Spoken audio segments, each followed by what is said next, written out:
Hello दोस्तों, स्वागत है आप सभी का इस वीडियो में। हम डिस्कस करेंगे about the chapter 23। So this video is part of our 50 days 50 marks series, जहां पर हम जेआईबी एग्जाम से पहले के 50 डेज का बेस्ट यूटिलाइजेशन कैसे हम कर सकते हैं but trying to achieve at least 50 marks in each of the components of JIB exam and specifically I and IFS exam as this session is concern. तो यहाँ पर हम इंपॉर्टेंट टॉपिक जिससे क्वेश्चन पहले आए हैं एंड जिससे क्वेश्चन पूछे जा सकते हैं आगे, all of those will be discussing and this is day 31 of our discussion, right? Before moving ahead, let me just remind you, अगर आप लोग इस पर्टिकुलर साइकिल या फिर आगे जो मई जून वाला साइकिल है 2025 में उसके लिए प्रिपरेशन कर रहे हैं for the JIB exam, you can definitely be part of our master course, जहां पर हम I and IFS, AFM, PPB, RBWM चारों से रिलेटेड इंपॉर्टेंट जो भी इंपॉर्टेंट पार्ट्स हैं and large part of the syllabus जो है वो कवर हम करते हैं थ्रू शॉर्ट रिकॉर्डेड वीडियोस।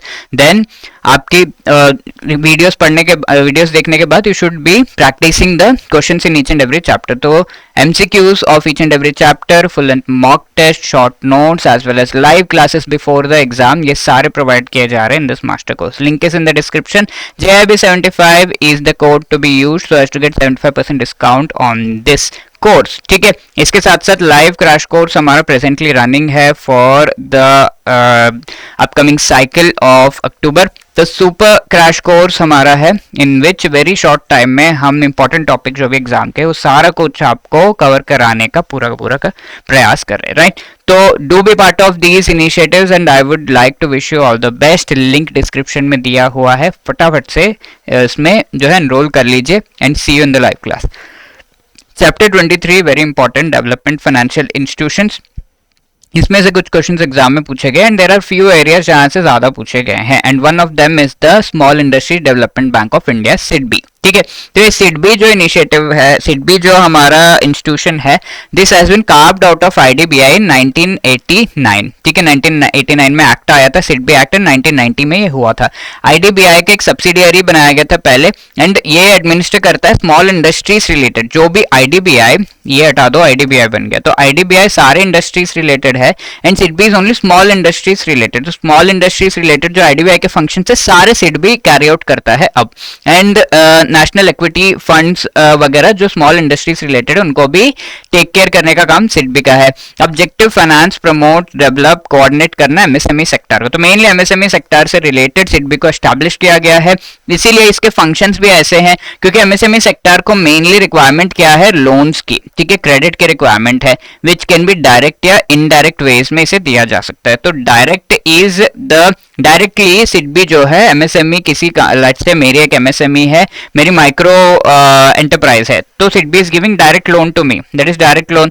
अब सिडबी जो है कई बार रीफाइनेंस भी करता है, उसे हम इनडायरेक्ट लोन कहते हैं। रीफाइनेंसिंग में क्या होता है, SIDBI is going to give money to the bank and bank is going to give the loan amount to the particular industry. ठीक है, स्मॉल हो, माइक्रो हो, मीडियम हो, जो भी हो, उनको जो है ये लोन अमाउंट दिया जाता है। Other functions, factoring, leasing, employment oriented industries, modernisation, working capital वगैरह के लोन जो है उन्हें प्रमोट करता है। अब फाइनेंसिंग, जैसा मैंने बताया, डायरेक्ट एंड इनडायरेक्ट लोन्स भी है, साथ के साथ माइक्रो फाइनेंस भी प्रोवाइड करता है स्मॉल बिजनेसेस को। और क्या चाहिए, शेयर होल्डिंग इसमें government of India 22 financial institutions की है, तो 23 institutions in together have established SIDBI जो है शेयर्स होल्ड करके। इसके लार्जेस्ट शेयर होल्डर्स कौन है, SBI एंड LIC। तो ये क्वेश्चन एग्जाम में पूछा हुआ है कि लार्जेस्ट शेयर होल्डर्स ऑफ जो SIDBI है वो कौन है, तो SBI एंड LIC are the largest share holders. Now indirect and micro finance जो है प्रोवाइड करता है, उनसे रिलेटेड इनिशिएटिव्स के बारे में जान लेते हैं। Indirect finance is a refinance which I told you, bank को देता है and bank actually provides finance to the MSME unit. Assistance through loans, NBFC को प्रोवाइड करना, तो ये बैंक हो गया, कई बार एनबीएफसी को भी लोन प्रोवाइड करता है and then it will give the same loan to the micro small medium enterprises. अब माइक्रो फाइनेंस प्रोवाइड करने के लिए micro lending development responsible finance initiative है, जहां पर जिस तरीके से फाइनेंस प्रॉपरली लेना, कोई भी इश्यू ना क्रिएट हो एंड साथ के साथ जो एनवायरमेंटल सोशल एस्पेक्ट्स को भी ध्यान में रख के फाइनेंस प्रोवाइड जो किया जा रहा है, that is called responsible finance. Right. Beyond micro finance, कई लोग माइक्रो फाइनेंस नहीं, थोड़ा सा एक्स्ट्रा अमाउंट मुझे चाहिए। माइक्रो फाइनेंस पहले ले रहे थे, like somebody some industry is taking 100 rupees का finance loan, now it is taking 10,000 rupees. तो बियॉन्ड माइक्रो फाइनेंस, थोड़ा सा उसका लोन अमाउंट इंक्रीज करना, that is beyond micro finance. Additional products mainly startups से रिलेटेड एंड एमएसएमई से related है। Startups life cycle along with SIDBI interventions, तो ये स्टार्टअप्स को फंड प्रोवाइड करना एनबीएफसी स्मॉल फाइनेंस बैंक्स के through. Fund of funds for startups, जहां पर अल्टरनेटिव इन्वेस्टमेंट फंड्स जो है एस्टैब्लिश किए गए हैं, जो डिफरेंट फंड्स के मनी को पूल करते हैं एंड एमएसएमईज को प्रोवाइड करते हैं। Aspire fund initial stages startup को हेल्प करने के लिए, and India aspiration fund startups के जो इक्विटी यानी कि शेयर्स वगैरह उनको एक्वायर करके उनको सपोर्ट करने के लिए एस्टैब्लिश किया गया है। अब डायरेक्ट लोन स्कीम्स जो सिडबी की हैं, इनसे काफी क्वेश्चंस एग्जाम में आते हैं and it is really easy to remember them also. Like SIDBI का पहला इनिशिएटिव है SMILE initiative. I hope this is properly visible. SMILE initiative क्या है? SIDBI make in India soft loan fund for MSMEs, ठीक है। तो SMILE initiative, अब ये स्माइल इनिशिएटिव में लोन अमाउंट 10 लाख रुपीस तक का मिलता है। लेटस से कोई एमएसएमई है जिसको इक्विपमेंट खरीदना है, तो इक्विपमेंट फाइनेंस का लोन लेना पड़ेगा और वो लोन 10 लाख रुपीस तक का मिलता है। Apart from that, if there MSME it actually wants to buy something else, ठीक है, अपग्रेड समथिंग, तो in that case it will be given 25 lakh तक का लोन। एंड ये जो इनिशिएटिव है ये सबसे हाईएस्ट टेनोर का इनिशिएटिव है, लार्जेस्ट टेनोर का लोन्स ये देता है। लाइक 10 इयर्स तक के लोन्स इसमें आपको प्रोवाइड होंगे एंड 3 इयर्स का मॉरेटोरियम भी है, यानी कि इन टोटल लाइक 13 इयर्स के आसपास का टेनोर का लोन आपको मिल जा रहा है small micro small medium enterprises के लिए। Then the next one is SMILE equipment finance only, तो यहाँ पर अगेन 10 लाख का लोन 72 मंथ्स यानी कि 6 इयर्स के लिए।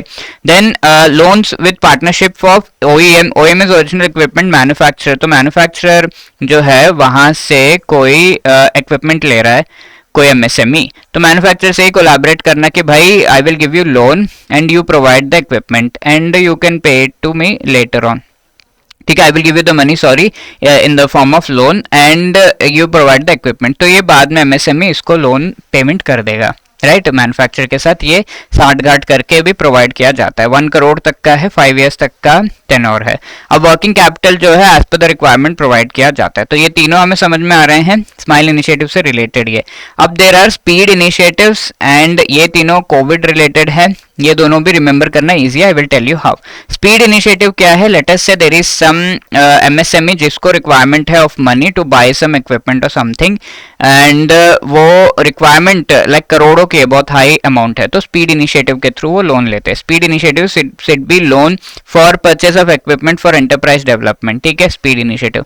अब यहाँ पर लोन जो लिया जा रहा है इक्विपमेंट को डेवलप करने के लिए, उसको और भी ज्यादा बेटर बनाने के लिए, ओके, टेक्नोलॉजी अपग्रेडेशन मेनली, ठीक है। मशीनरी कॉस्ट जितना भी होगा उसका 100% प्रोवाइड किया जाएगा up to 1 crore to a new customer, ठीक है। सिडबी का न्यू कस्टमर कोई है, पहले कभी लोन नहीं लिया, तो 1 करोड़ तक का लिमिट है। 100% machinery cost up to 1 crore provide किया जाएगा। अब ओल्ड कस्टमर ऑलरेडी लोन लिया हुआ है, अच्छे से पे किया हुआ है, गुड फाइनेंशियल है, तो दे विल गेट 2 करोड़, ठीक है। 2 to 5 ईयर्स, 3 to 6 मंथ्स का मॉरेटोरियम है।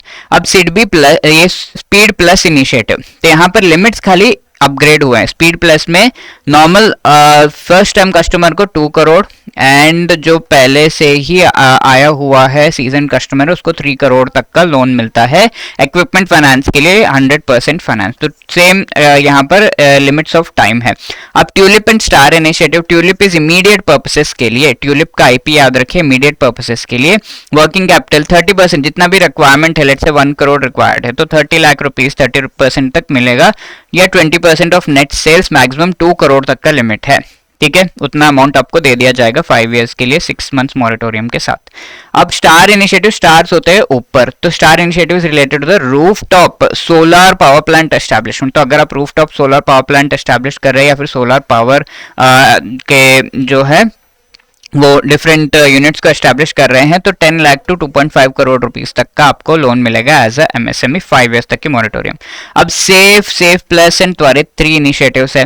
ये तीनों कोविड के टाइम पे आए थे, कोरोना वायरस से रिलेटेड जो है ये आए थे। तो 50 लाख 100 लाख का जो है आपको पैसे दिए जा रहे हैं लोन दिया जा रहा है अप टू 5 years 50 लाख वाला and repayable over 4 months। 100 lakhs loan लोगे तो 4 months में रीपे करना है। त्वरित इनिशिएटिव क्या है? 20% ऑफ आउटस्टैंडिंग लोन जो भी आपको working capital assistance to revitalise industries in times of corona crisis. ठीक है, तो 25 करोड़ तक का लिमिट है, 4 years moratorium and 1 month 4 years का टेनोर एंड 1 month मॉरिटोरियम। ठीक है, इससे रिलेटेड क्वेश्चंस आते हैं, but what you need to remember is at least ये वाला याद रखिए, स्पीड क्या है याद रखिए, ट्यूलिप एंड स्टार इनिशिएटिव्स थोड़ा बहुत याद रखिए। तो मिनिमम लोन साइज, आज तक क्वेश्चन तो खाली इन दोनों इनिशिएटिव से पूछा हुआ है, तो थोड़ा सा एटलीस्ट ये याद रखेंगे। इफ टाइम इज लेस तो that would be great. Minimum loan size for equipment finance under SIDBI make in India soft loan fund for MSME SIDBI SMILE initiative is dash. ठीक है, तो मिनिमम लोन साइज कितना है? 10 lakh rupees का minimum loan size है। So B will be the right answer. May का question है, which of the following facilities extended by SIDBI can be for a period of 10 years। 10 years तक का period का कौन सा है? SMILE, SMILE equipment finance, speed या फिर loan under partnership with OEM. SMILE equipment finance SCM जो है ये 6 years तक का था, SMILE initiative is still 10 years। ठीक है, तो A will be the right answer. ना जून में तो यहाँ ये जो डायरेक्ट लोन है, तीनों बार जो एग्जाम हुआ आईएएस का, तीनों बार यहाँ से क्वेश्चन आया, तो सटीक पक्का अगली बार भी आएगा। तो we should be really clear about this. And तीनों बार स्माइल इनिशिएटिव से ये क्वेश्चन पूछे हैं, तो एटलीस्ट ये इनिशिएटिव तो आपको आना ही चाहिए।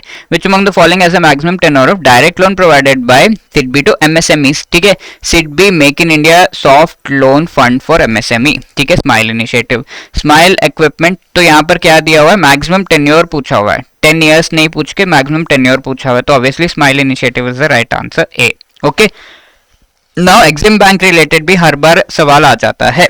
Although IDBI is not that important, we did not discuss IFCI and also NHB हमने डिस्कस करेंगे। बाकी सबसे क्वेश्चंस बार बार पूछते हैं, तो इनसे एक भी क्वेश्चन नहीं आया बाकी से, तो that is why we will be focusing on this. EXIM bank क्या है? Export import bank of India, origin 1982, act 1981 में आया था, government of India wholly own कर रही है। इनिशियल एम था cotton and jute related export imports को फंड करना। फाइनेंस मिनिस्ट्री का ये आइडिया था 1978-79 में। फंक्शंस क्या है? इंपोर्ट्स एक्सपोर्ट्स इंडिया से जो जा रहे हैं तो वो इंडियंस को जो है फाइनेंस करते हैं, ऑल्सो फॉरेनर्स को फाइनेंस करते हैं कि इंडिया के साथ वो ट्रेड जो है बढ़ाएं अपना। Okay, lease and lease related, lease hire purchase related financing and refinance, जो फाइनेंशियल इंस्टीट्यूशंस उन्हें रीफाइनेंस करने का काम भी इनका है। अदर फंक्शंस क्या है? टेक्निकल एंड असिस्टेंस प्रोवाइड करना, यानी कि लोन प्रोवाइड करना, मनी प्रोवाइड करना to the MSME, to the importer exporters, also MSMEs who are in the export import business, merchant banking related underwriting करना।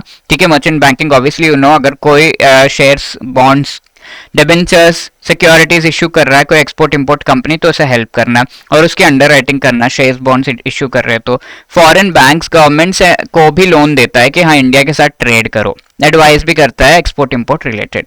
Now various products and services EXIM bank के हैं। The first one is buyers product corporate banking lines of credit, overseas investment finance and project finance. तो everything related to EXIM bank almost आपका एक slide पे आ गया है।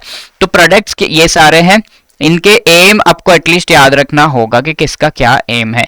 Marketing advisory services, research and analysis and export advisory services, तो clearly नाम से पता चल रहा है एडवाइजरी सर्विसेज जो है वो क्या है ना। Buyers credit is financing the buyer. Later से कोई इंडिया में सेलर है, एक्सपोर्टर है, तो उसे फाइनेंस करने का काम जो है बायर के द्वारा किया जाता है। तो ये बायर जो है इंडिया से बाहर होगा, तो समटाइम्स ही विल से कि हाँ आप गुड्स भेज दो, पेमेंट इमीडिएटली नहीं कर रहा, तो एग्जिम बैंक विल से मेरे से लोन ले लो, पेमेंट उसको इमीडिएटली कर दो, तो मुझे लोन वापस कर देना।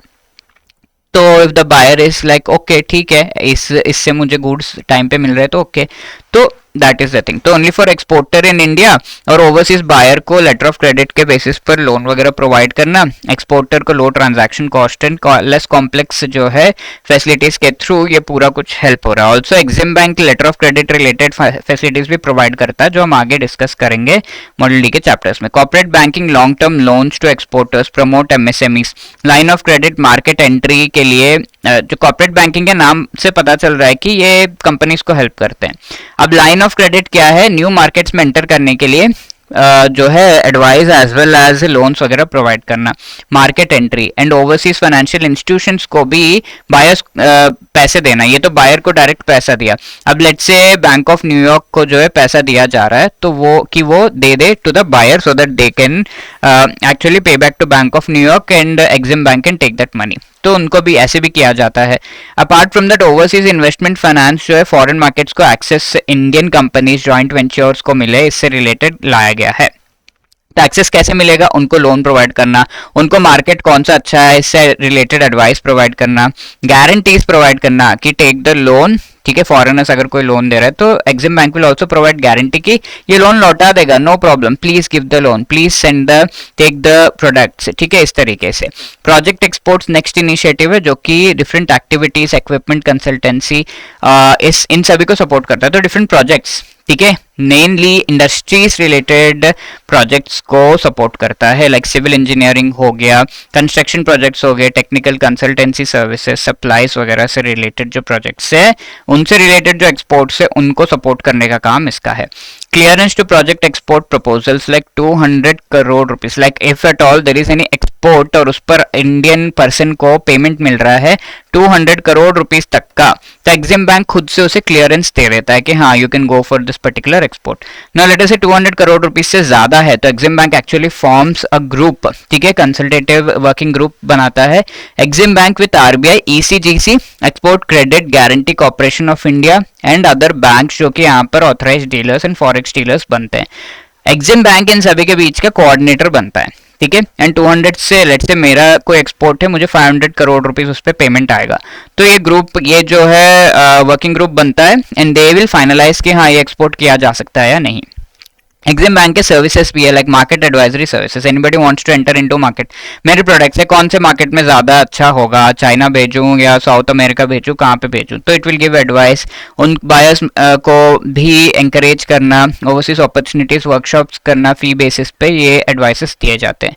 Research and analysis with respect to export import, export advisory services customised जो है प्रोवाइड करते हैं, लेट्स से मुझे करना है एंड मुझे इसी प्रोडक्ट से रिलेटेड इस ये मार्केट में वो जो है होगा या नहीं, वहां पर लोग खरीदेंगे या नहीं, इससे रिलेटेड एडवाइस। तो ये market entry plans, international quality certification, trade fairs वगैरह को सपोर्ट करने का हेल्प। तो एग्जिम बैंक के functions once again let's see, financing import export of goods, financing import export of goods and services from countries other than India also, financing the import export of machines, lease and hire purchase, providing refinance to banks, providing financial assistance to businesses joint venture establish करने से related, technical other assistance to importer exporter, undertaking functions of merchant bank, importer exporter के transactions and उनके जो है issues से related, underwriting, short term loan वगैरह provide करना, business advisory services वगैरह प्रोवाइड करना। Now this is a question that has come in May and ये बार बार पूछा गया है, ठीक है, जून में भी सेम क्वेश्चन आया था, एक्सपोर्ट इंपोर्ट बैंक के, एग्जिम बैंक के functions. 2 mark question, import and export from India को फाइनेंस करना, financing import export services from countries other than India, financing import और export of machines, machinery, lease, hire purchase के लिए, providing refinance services to banks and other financial institution. तो चारों ही correct है यहाँ पर, so D will be the right answer. Okay, now we will talk about NABARD and NAFED, ठीक है। नाबार्ड से रिलेटेड कुछ क्वेश्चंस आए हैं तो थोड़ा चांसेस है कि पूछ ले। 1982 में नाबार्ड आया, 81 में NABARD act, B Sivaraman committee के रिकमेंडेशन के बेसिस पर नाबार्ड को लाया गया। मेनली एग्रीकल्चरल फाइनेंस रीफाइनेंस को टेक ओवर करना from different institutions was the aim. Credit यानी कि लोन प्रोवाइड करना to the agriculture sector is the aim. Priority sectors को state cooperative banks, regional rural bank, small finance banks, scheduled commercial banks को भी ये refinance करता है। Long term loan state government को देता है, साथ के साथ डायरेक्ट लोन भी प्रोवाइड करता है as per section 30 of NABARD act. तो ये पूछा हुआ एग्जाम में कौन से सेक्शन के बेसिस पर नाबार्ड एक्ट के डायरेक्ट लोन नाबार्ड प्रोवाइड करता है and what is the time period, tenure क्या है, ठीक है। Direct long term loan provide करता है यानी कि 25 इयर्स तक का मैक्सिमम टेन्योर का लोन ये प्रोवाइड करता है। ऑल्सो रूरल एरिया से रिलेटेड RIDF फंड है, उस फंड को ऑगमेंट करने का काम भी नाबार्ड का है। Other functions climate change, watershed development, ये सब जो एग्रीकल्चर सेक्टर है उसको प्रमोट करने के लिए किए जाते हैं। एंड इंस्टीट्यूशंस को डेवलप करने में नाबार्ड का अच्छा हाथ रहा है, like government of India, state government, rural cooperative banks को भी ये जो है सपोर्ट करता है। फाइनेंशियल जो है support, cooperative development fund, technical support, training establishment, CPEC that is centre for professional excellence in cooperatives, इसको भी प्रमोट करने का काम नाबार्ड का है। PACS, primary agriculture credit societies, I hope you remember, हमने डिस्कस किया था। ये रूरल एरियाज में जो है विलेज लेवल पे बैंकिंग इंस्टीट्यूशंस हैं, ऑल्दो इनका नाम में बैंक नहीं है, but these are taking up the role of banking institutions their short term के। तो पीएसीएस के self state cooperative bank, district central cooperative banks में एस्टैब्लिश करना। नाबार्ड कोर बैंकिंग सॉल्यूशंस के प्रोजेक्ट को भी नाबार्ड फाइनेंस कर रहा है। Like if you remember, RBI का कोर बैंकिंग सॉल्यूशन क्या है? Can anyone tell me? Let me know in the comment section, फटाफट से बता दीजिए, ठीक है। नाउ सुपरवाइजरी फंक्शन भी है, यानी कि इंस्पेक्शन कर सकता है सेक्शन 35 बैंकिंग रेगुलेशन एक्ट के तहत state cooperative bank, district central cooperative bank, regional rural and state cooperative agriculture rural development banks, यानी कि ये जो है एक्चुअली लॉन्ग टर्म बैंक है, लैंड बैंक है in the village areas, as we have already seen. And इसका feedback RBI को देता है इंस्पेक्शन में क्या हुआ। अब नैपफिड है, इससे के एक्ट से रिलेटेड चीजें भी यहाँ पे दिए हुए हैं, तो लेट अस सी। 2021 में आया था ये, 5th all India financial institution after NABARD, EXIM bank, NHB and SIDBI, ठीक है। इसके अलावा ये आरबीआई के द्वारा एस्टैब्लिश किया गया है। ऑब्जेक्टिव इसका long term non recourse infrastructure को फाइनेंस करना, नैपफिड नाम में है। तो इस ये कहा जा रहा है कि 111 लाख करोड़ रुपीस को ये फाइनेंस करेगा, इतने लोन्स देगा। एंड इसको नैपफिड को 1 लाख करोड़ रुपीस तक का जो है हमारी गवर्नमेंट ऑफ इंडिया जो है लोन प्रोवाइड कर रही है, ठीक है। 1 लाख करोड़ रुपीस तक का फाइनेंसिंग प्रोवाइड किया जा रहा है। कैपिटल 10,000 करोड़ रुपीस तक के शेयर्स जो है गवर्नमेंट ऑफ इंडिया ने ऑलरेडी बाय कर रखे हैं। एंड ये shareholding, stake holding 100% government of India के द्वारा है प्रेजेंटली। इसे 26% तक लेकर आना है, ये सेक्शन 5 ऑफ नैपफिड एक्ट में दिया हुआ है। Wealth fund, pension, insurance, financial institution, ये सारे नैपफिड के शेयर्स को खरीद सकते हैं। साथ के साथ ये एक्ट जो है 7 चैप्टर 48 सेक्शंस में है, सेक्शन 3-4 में एस्टैब्लिशमेंट पर्पस रिलेटेड है। एंड ये नैपफिड के जो डायरेक्टर्स हैं, इसमें जो ऑर्गेनाइजेशनल सेटअप है दैट इज इंपॉर्टेंट। पहला तो बोर्ड ऑफ डायरेक्टर्स है, जिसमें you will find the chairperson, chairman, और इसके नीचे 1 मैनेजिंग डायरेक्टर है, और इसके नीचे 3 डेप्यूटी मैनेजिंग डायरेक्टर्स हैं, ठीक है, 3 हैं। और इसके साथ साथ there are directors below them. तो कैसे कैसे डायरेक्टर्स हैं? 2 डायरेक्टर्स जो है गवर्नमेंट ऑफ इंडिया के द्वारा नॉमिनेटेड हैं, 3 डायरेक्टर्स शेयर होल्डर्स के बेसिस पर उनके तरफ से हैं, एंड 3 इंडिपेंडेंट डायरेक्टर्स हैं, ठीक है। कहीं पे 3, कहीं पे फ्यू, ऐसे करके दिया होता है। तो इंडिपेंडेंट डायरेक्टर्स कितने, ये पूछा होता है एग्जाम में। Section 7, 8 and 9 general management delegation of function से रिलेटेड है। फंक्शंस एंड पावर्स नैपफिड के क्या है वो दिया हुआ है चैप्टर 4 में। सब्सिडियरीज, जॉइंट वेंचर एस्टैब्लिश करना इंडिया एंड बाहर, कोऑर्डिनेट करना इंस्टीट्यूशंस के साथ, एडवाइस करना, ट्रस्ट एस्टैब्लिश करना, अंडर राइटिंग करना, बोरोइंग, फॉरेक्स डीलिंग, ठीक है। शॉर्ट टर्म के एसेट लायबिलिटी मिसमैचेस के लिए ही ये बोरो कर सकता है। And also certain functions prohibited है, तो सेक्शन 18-19 में दिया। तो सेक्शंस याद करने की जरूरत नहीं, आज तक कोई क्वेश्चन नहीं आया, but just for your information I am telling you. Chapter 6 में accounts, audit, reporting related. Chapter 7 में रूल्स क्या डेवलपमेंट फाइनेंशियल इंस्टीट्यूशंस के लिए नैपफिड लेकर आ सकता है, ऐसा। पावर्स जो है गवर्नमेंट ऑफ इंडिया रूल्स वगैरह बना सकती है, ये सारी चीजें बताई गई हैं। बोर्ड रेगुलेशंस बना सकती है, यानी कि नैपफिड का बोर्ड जो है रेगुलेशंस बना सकता है, गवर्नमेंट ऑफ इंडिया रूल्स बना सकता है with respect to development financial institutions. और जो भी पीपल यहाँ पर है नैपफिड में एम्प्लॉयज है, वो सब ऑफिशियल ड्यूटी के लिए कुछ भी करते हैं which is against small certain loss, उनको प्रोटेक्ट किया जाता है कि हाँ ये नैपफिड के लिए किया हुआ है। So he is protected as per this law. Obligations with respect to secrecy है, एंड इंडेमनिटी डायरेक्टर्स का है, यानी कि they are protected. Bankers book evidence act के तहत नैपफिड को एक बैंक माना जाता है, और कोई भी लॉ नैपफिड को क्लोज नहीं कर सकता except until and unless government of India से परमिट ना कर दे। Now this is a homework question for you, please try to answer this. थोड़ा सा आपको दिमाग लगाना पड़ेगा यहाँ पर, and try to just answer this particular question, ठीक है। जो भी हमारा एग्जिम बैंक से रिलेटेड डिस्कशन हुआ था उसके बेसिस पर you can try to answer this question, okay, and let me know in the comment section. If you have any other queries, 8146207241 पर आप हमें बता सकते हैं, या hello@edutap.co.in is the mail ID on which you can send your query. ठीक है, all the best for your preparation. Thank you.